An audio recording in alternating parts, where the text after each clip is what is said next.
Hey, it's Dave Brown here, host of Now with Dave Brown on AMI. Check out this latest highlight from the show.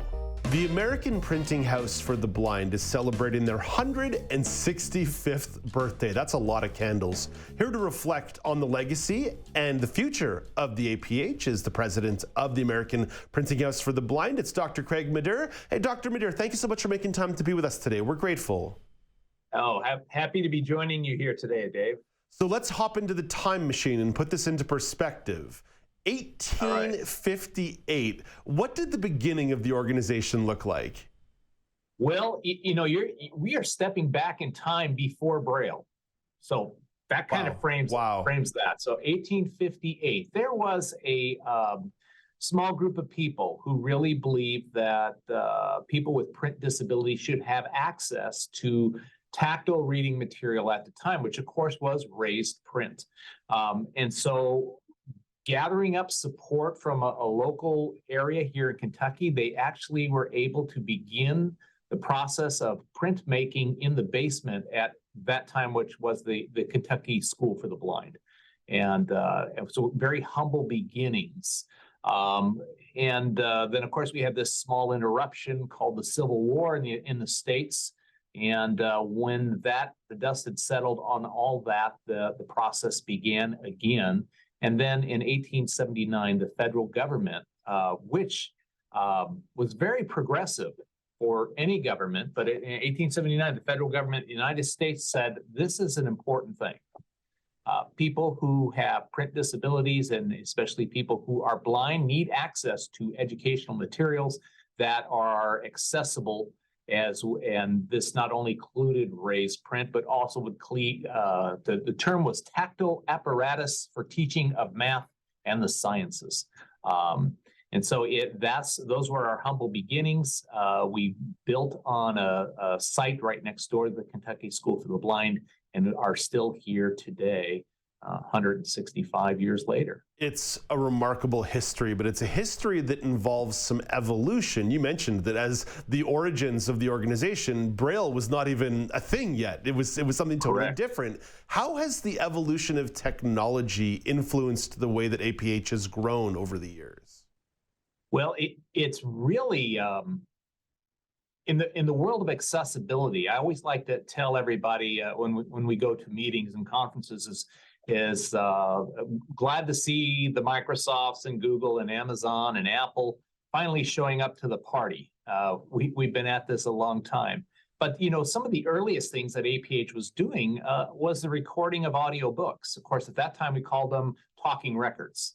But this was a process started by the American Foundation for the Blind. And after a few years, American Foundation for the Blind handed that off to the American Printing House and a few other facilities. And that has been a part of our legacy. And of course, that has progressed all the way through. Everything's now digital download. But so we've been in the audiobook business since the 30s, so almost 100 years in that process. So, that's the beauty of accessibility done right. It benefits the masses. It's not just for someone who's blind or low vision or disabled. It has benefit to everybody, which has spurred a lot of our other, spurred a lot of our other advances in technology with the work we've been doing at APH. A lot of our work, of course, is in the area of development of apps, the development of refreshable Braille displays. We work with several partner agencies to make those things happen, making sure that all students have equitable access in the States to curriculums or programs that are being used within their local public schools. And so it has evolved in many, many ways. The reach and impact on people is something that would be even difficult to quantify when we're talking about 165 years. It's tremendous the way in which you've positively influenced people's lives. But as part of this celebration, there's also some big news about the organization itself in regards to the campus and a museum. What's the big news? The big news, and I have to give a lot of credit to supporters of APH as well as the Board of Governors for APH, our Board of Trustees. We have this amazing museum at the American Printing House for the Blind, which was started in the 90s, and it tells about the history of blindness as well as the importance of education and adaptation. And it's a really fascinating museum in itself. And I mean, some of the pieces that are in there, we have on loan from us, the entire Helen Keller archives from the American Foundation for the Blind. So a lot of Helen's personal effects, her letters, correspondence with Mark Twain, her letter or telegram to the Hitler Youth who were burning books, correspondence with several presidents, as well as artifacts, gifts she had received from dignitaries. We have in there one of Louis Braille's original books. There's only 6 in the world today, and we are the only agency that has that book on display full-time. Stevie Wonder's piano that he played while he was a student at the Michigan School for the Blind, and the first dog harness. It just goes on, and it's a treasure trove. And the history is a great teacher, but we wanted to do something different. We want to create a museum that is the most inclusive museum in the world. So that means when you come through, and the purpose of this museum is basically to attack a lot of these ideas about disability and ability.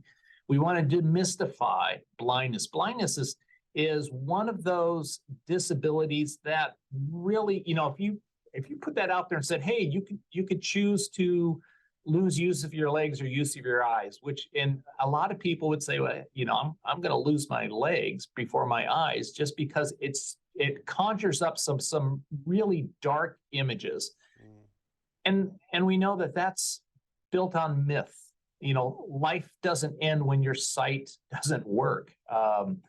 The world doesn't shut down. Opportunities don't evade you. Hope doesn't go away, but we have a lot of work to do. And so we are going to create this museum experience that demystifies blindness and low vision and really invites everybody, regardless of ability, to become part of a community of allies, of advocates that helps move legislation, that helps create opportunity for people. So when the way this museum is being designed is, it doesn't matter if you come in and you are blind, if you are deafblind, if you are low vision, if you are using a mobility device, if you are sensory impaired, this experience will be meaningful and will be, you will get the full experience, as well as any person who is fully sight biased, who has full use of their sight, and they come into that museum.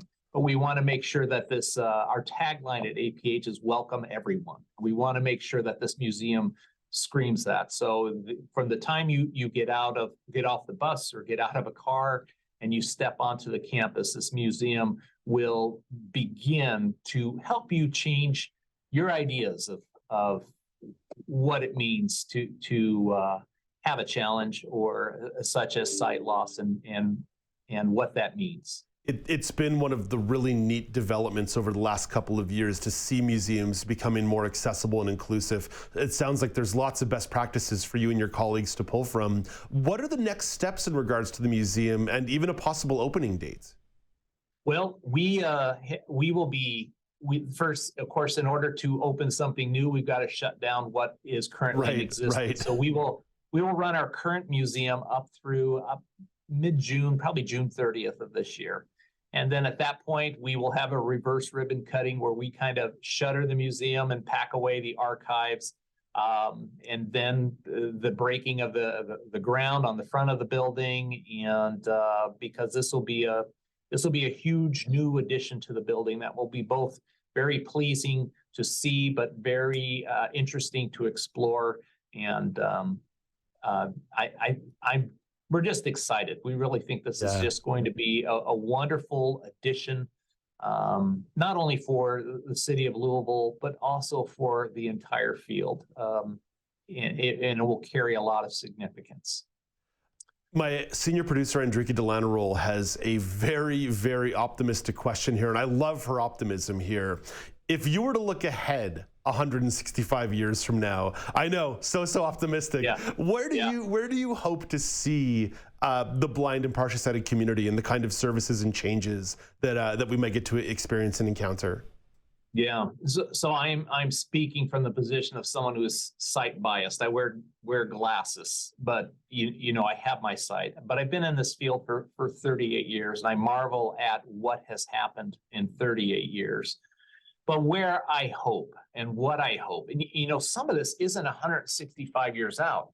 All it takes is real intentionality on the part of developers, designers. If we design everything universally, and I am talking everything from cars to homes, to computer programs to tablets, if everything was designed universally so it is fully accessible, and things have made a lot of progress, the world would just be a much better place. So 165 years from now, I fully expect, one, in a perfect world, I would love to say APH is out of business. We no longer need to exist, or we no longer need to exist in our current form, because 90% of what we do here is making the educational field and making the world accessible. That's what we do, accessibility.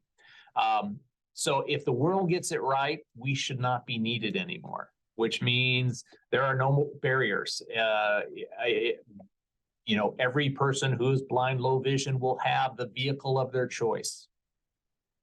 You don't need eyes to drive. You know, it will get you where you need to be. Everything will have a tactile haptic interface. So not only will I be getting audio feedback, but I can actually put my hands into space. Think of the Star Trek hologram or holodeck, but that world can be operational with real feel, haptic response, sensory response, and so all that information will be available at my fingertips.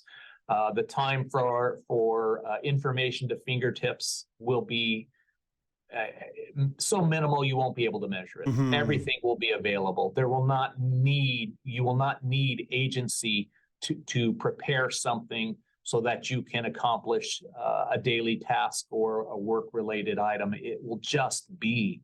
So that's the world. I mean, it's utopia. I know that, but I think in a lot of ways, what I've been able to witness over the last, I mentioned during my career, is that I think we've seen some real growth in society, and you know, historically, society ebbs and flows. I think that's the beauty of society, is the fact that Congress, United States, and for all our plus and minuses, and where we're at right now with the divided Congress. But back in 1879, people had the forethought. They said, you know what we need to do? You know what the right thing to do is for mankind? We need to set aside funding to make sure that blind people have equitable access to education. Mm-hmm. That's almost unheard of. 1879, that is, I sometimes wonder, could we get that level of agreement today?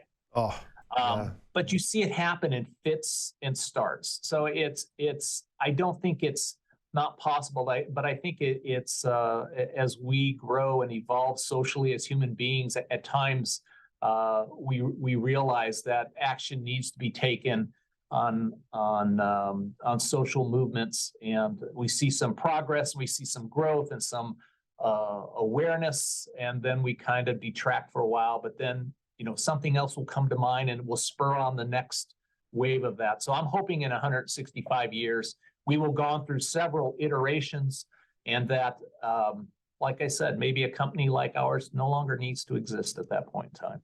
Progress is not always linear, but nonetheless, we really appreciate the work that you and your colleagues are doing, not just in recent history, but for this long 165-year history, and all the work you're doing moving forward. APH.org to learn more about the organization, as well as the DOT experience that we were talking about, the museum, and to celebrate this historic birthday. Dr. Meador, thank you for making time to be with us today. And I know it's not your birthday, but happy birthday nonetheless.